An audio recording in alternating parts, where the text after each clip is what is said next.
আসসালামু আলাইকুম। কেমন আছেন সবাই? আল্লাহর রহমতে নিশ্চয়ই ভালো আছেন। আমিও ভালো আছি আলহামদুলিল্লাহ। তো রাশিদা দিনলিপি থেকে আবারও চলে আসলাম অনেক অনেক দিন পর একটি ব্লগ নিয়ে। প্রায় তো মনে হয় 1 বছর হয়ে গেল ব্লগ দিচ্ছি না, 1 বছরের কাছাকাছি হবে। তো আজকে একটু ফ্রি আছি, একটু রেস্ট নিচ্ছি। তো মোবাইলটা আমি হঠাৎ করে হাতে নিয়ে গ্যালারিটা একটু সার্চ করতেছিলাম যে কি ভিডিও আছে না আছে। তো দেখলাম যে অনেকগুলা ভিডিও জমে আছে। তো হঠাৎই মনে হলো থাক আজকে যখন একটু ফ্রি আছি তো সবার সাথে একটু কথা বলি আর ভিডিও একটু দেই।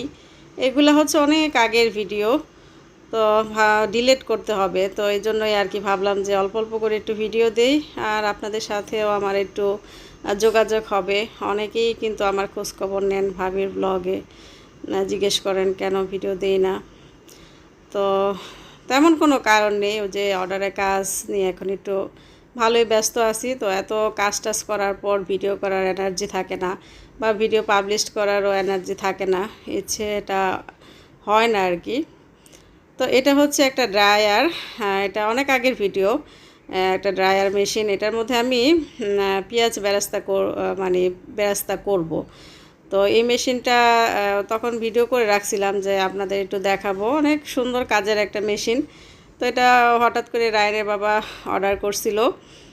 পেঁয়াজ আমাদের এখানে যা আমরা বিদেশে থাকি বা মালয়েশিয়া বা অন্যান্য দেশে থাকি, আমরা তো আর দেশি পেঁয়াজটা পাই না। এখানকার পেঁয়াজগুলো অনেকটাই মানে পানি পানি থাকে, পেঁয়াজ বেরেস্তা করতে অনেক সময় লাগে। তো এই ড্রায়ারে কুচি করে কেটে পানিটা শুকাই নিলে খুব তাড়াতাড়ি আর কি হয়ে যায়, পেঁয়াজ বেরেস্তা হয়ে যায়।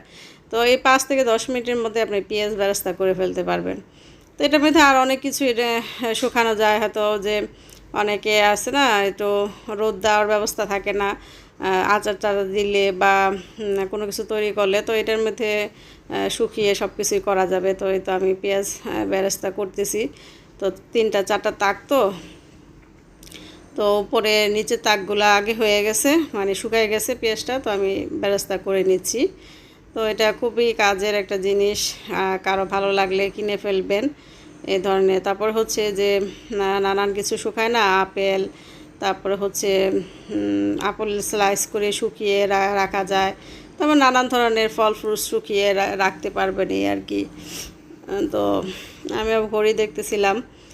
তো এটা অনেক আগের ভিডিও, কখন যে করছি মনে নাই, মনে 7-8 মাস আগের ভিডিও হবে। তো পেঁয়াজটা কিন্তু এই যে 5 মিনিটের মধ্যে কিন্তু কালারটা চলে আসছে, এই যে দেখতে পাচ্ছেন খুব তাড়াতাড়ি। আমি তো পুরাই সারপ্রাইজড, আশ্চর্য হয়ে গেছি। নাহলে এই মানে কি বলবো, আজকে আমি প্রথম করতেছি, ফার্স্ট করলাম আর কি, আপনাদের সাথে শেয়ার করলাম।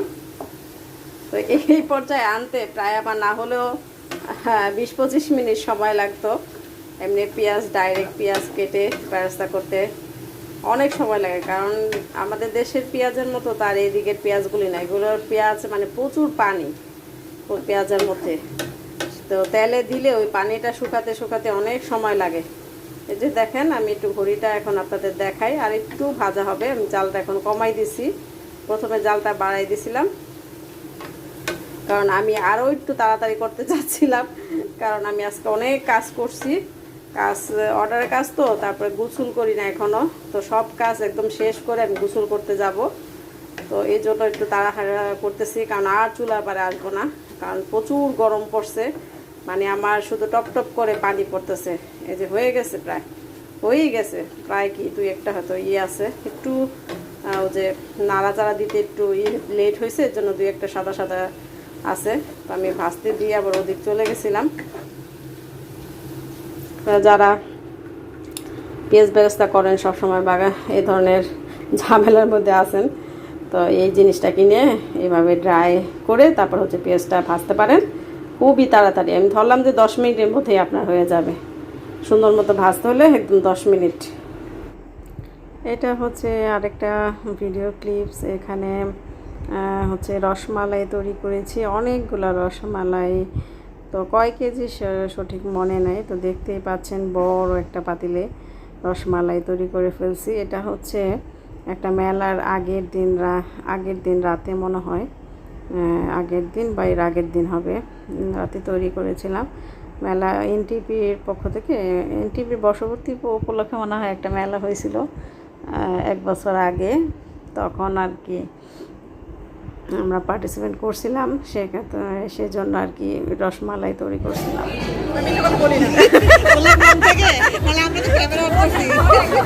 আলহামদুলিল্লাহ আলহামদুলিল্লাহ।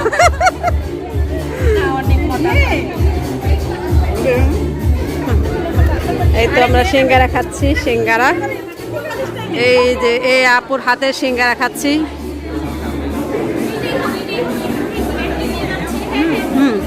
মজা হয়েছে আপু, খুব মজা হয়েছে আলহামদুলিল্লাহ।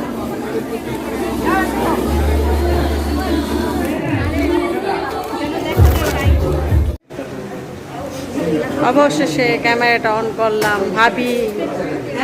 ভাবি ডায়মন্ড কিনতে এসেছে, আর ক্যামেরাটা অন না করে পারলাম না। টাকা দিচ্ছি। এখানে ব্রেসলেটের ডিজাইনগুলিও সুন্দর। হ্যাঁ কি গলা? কোনটা কোনটা? ও এই গলায় তো দেখতে আইছিলাম, কিনা নিলাম। এটা কয়েকটা না, সুন্দর লাগবে কিন্তু ভাবি আমি তো হিজাব করি, আমাদের দরকার লম্বা।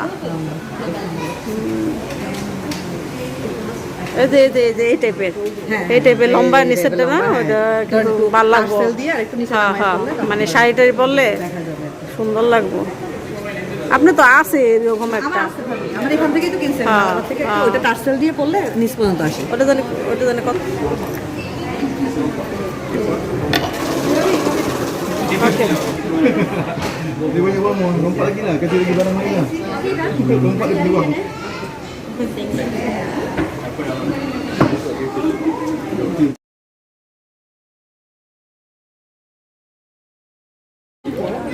একটাই দিছে, দেখ সুন্দর হয়েছে, একটাই দিছে। নাইস।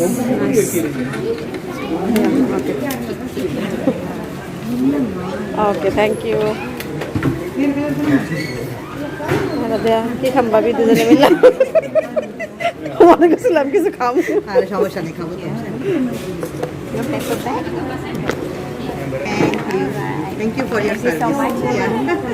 Next time. তো এখানে আমরা গিয়েছিলাম হচ্ছে মালাবারে। তো অনেক আগে আমি দুইটাই কিনছিলাম, দুইটা স্বর্ণের জিনিস কিনছিলাম আর কি। একটা হচ্ছে হাতের আংটি আর হচ্ছে কানের দুল।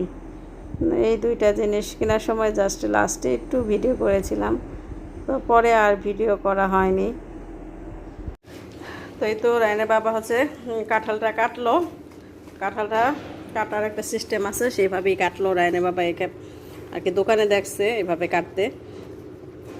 আর এগুলো আর কি প্রচুর শক্ত, মানে এগুলো ওই যে বাংলাদেশের কাঁঠালের মতো ওইভাবে ভাঙা যায় না। যে মাঝখানে ফেরে তারপরে যে একটা একটা করে উঠাইতেছিল। আর এখানকার কাঁঠাল এরকমই। আর এই কাঁঠালটা আমার খুব পছন্দের কাঁঠাল, মানে নরম না, এরকম একটু শক্ত কসকস। আর এখানকার কাঁঠাল খুবই মিষ্টি, এত সুন্দর ঘ্রাণ, মানে আমার পুরো ঘর ভরে গেছে। অনেক দিন পর খাইছি, মানে ওই যে আমরা বক্স হিসেবে কিনা খাইতাম কাঁঠাল, কিন্তু এরকম আস্ত কাঁঠাল মানে মালয়েশিয়া আসার পর খাইনি। এই প্রথম ফার্স্ট এই কাঁঠাল পেলাম। আর রায়নের বাবা নিয়ে আসছে, বললো যে একটা এনে দেখি কেমন আর কি। তো এমনি তো এই যে সুপার শপগুলোতে বক্স হিসেবে বেছে ওগুলা খাইতাম, খুব মজা। এটাও খুব মজা আলহামদুলিল্লাহ। এই হচ্ছে কাঁঠাল। তো অনেক দিন পর আজকে আপনাদের সাথে আমার মানে প্রতিনিয়ত যে খাবারগুলি ডেলিভারি দিই সেগুলি অনেক দিন হয় শেয়ার করা হয় না, কারণ অনেক দিন তো হয়ে গেল আমি ব্লগ দিচ্ছি না, তো এই জন্য আর কি শেয়ার করা হয় না। তো ব্লগ না দেওয়ার এটাও একটা বিশেষ কারণ অর্ডারের কাজে ব্যস্ত থাকতে হয়, তখন আর সময় পাই না। আর পরে আর ভালো লাগে না এত কাজ করে আবার এডিট করে ভিডিও ছাড়ো। আর এত কষ্ট করে যদি ভিডিও ছেড়ে যখন দেখি যে ভিউ হয় না, তখন তো আরও ইচ্ছে করে না। তো এই জন্য আর কি ভিডিও দেওয়া একদমই কমিয়ে দিছি। তো ভাবলাম যে অনেক দিন হয় যে ভিডিও দেই না, সবাই আমাকে একটু বকাবকি করতেছে যে ভাবি তো প্রতিনিয়ত বলতেছে ভিডিও দেন, ভাবি দেন, যাই ভিউ হোক কন্টিনিউ করতে থাকেন। তো এই ব্যস্ততার কারণেই করা হয় না। তো আজকে ডেলিভারি খাবার কি ডেলিভারি দিচ্ছি, মানে কি খাবার ডেলিভারি দিচ্ছি, অর্ডারের খাবার, সেটা একটু আপনাদের সাথে শেয়ার করলাম অনেক দিন পর, বেশ কিছুদিন পর, প্রায় 2-3 মাস হবে আর কি। তো এটা হচ্ছে কালোজাম মিষ্টি, এখানে 2 কেজি কালোজাম মিষ্টি। আর এটা হচ্ছে বিফ শামি কাবাব, এখানে 32 পিস, যেহেতু রোস্ট হচ্ছে 32 পিস, এই যে রোস্ট, এখানে হচ্ছে 32 পিস রোস্ট। এই তো সব কিছু বেড়ে নিছি। এটা হচ্ছে সবজি, এটা হচ্ছে আমাদের বাংলাদেশি স্টাইলে 5 মিশালি সবজি আর কি। এই সবজিটা খুবই মজা হয়, এই সবজিটা আমার হাতে সবাই অনেক পছন্দ করে, তো এই সবজিটা আসলেই ভালো লাগে। আর এই তো সালাদ, আর এ হচ্ছে পোলাও। এই তো পোলাও, রোস্ট, মিক্সড সবজি, কাবাব, আর হচ্ছে মিষ্টি। আরেকটা ছোট্ট অর্ডার আছে এটার সাথেই, তো ওটা বাড়ি নাই, ওটাও রোস্ট, পোলাও আর হচ্ছে মিষ্টি। তো ওইটা আর কি, এটা ডেলিভারি দিয়ে তারপরে হচ্ছে ওইটা বাড়বো, কারণ এটা অনেক দূরে যাবে। সেই হচ্ছে কি বলে ওটা, সাইবার যায় যাবে, যে আপু অর্ডার করছে উনি সাইবার যা থাকে, তো উনি একটু তাড়াতাড়ি দিতে বলছে, যেহেতু সাইবার যা যাইতেও সময় লাগবে। তো সব কিছু রেডি করে নিলাম, জাস্ট আপনাদের সাথে শেয়ার করলাম। এখন কিছু ছবি তুলবো, ছবি তুলে জাস্ট আমার পেজে আর কি পোস্ট করব। আর যারা মালয়েশিয়ায় আছেন, এ ধরনের খাবার খেতে চান, যে কোনো অনুষ্ঠানে গেট টুগেদার 40, 50, 60 জনেরও আমি দিয়ে থাকি। এই পর্যন্ত প্রায় 60 জনের খাবার দিয়েছি আমি একসাথে। আর আপনারা যে কোনো অনুষ্ঠান করলে এ ধরনের যে কোনো খাবারই আপনারা যদি অর্ডার করতে চান, তাহলে আপনারা আমার সাথে যোগাযোগ করবেন। আমার পেজের নাম হচ্ছে রাশিদা দিনলিপি দিয়ে আপনারা সার্চ দিতে পারেন। আর যদি না পান, তাহলে আপনারা আমাকে কমেন্ট করবেন যে খাবারের জন্য আমার সাথে কথা বলতে চান, তো আমার পেজের লিঙ্কটা আপনাদের সাথে দিয়ে দিব আপনাদের কাছে। তো এখানে আমার হোয়াটসঅ্যাপ নাম্বার আছে, ওর মাধ্যমে আপনারা আমার সাথে যোগাযোগ করতে পারেন, এই আর কি। তো ঠিক আছে, এখনকার মতো আল্লাহ হাফেজ, সবাই ভালো থাকবেন।